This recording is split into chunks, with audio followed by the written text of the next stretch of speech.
A journey of encounter marked by one word, dialogue. That is how Pope Francis described his trip to Bahrain, the first visit by a pope to the small island nation, and Pope Francis' 39th apostolic journey. The Holy Father reminded the authorities they should protect religious freedom of all forms, not only freedom of worship, so that basic human rights are not violated.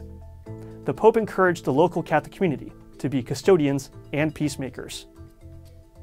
Speaking on the flight home from Bahrain, Pope Francis told journalists that women are a gift to society, but the struggle for their fundamental rights will not succeed unless they are seen as equal everywhere.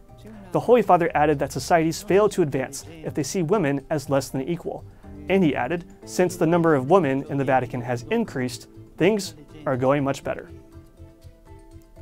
A French cardinal confessed on Monday to abusing a 14-year-old girl several decades ago and was giving himself over to the authorities.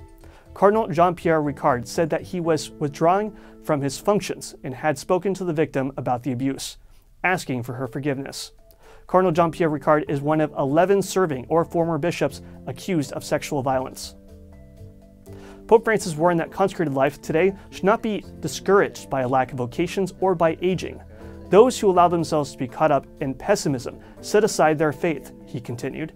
The statement was issued by Pope Francis for the 50th anniversary of the Clericianum Institute of Theology of Religious Life.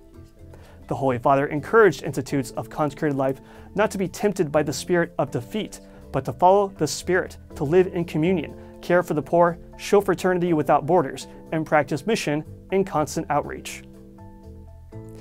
For the first time since the beginning of the war, His Beatitude, Sviatoslav Shevchuk, head of the Ukrainian Greek Catholic Church, met with Pope Francis.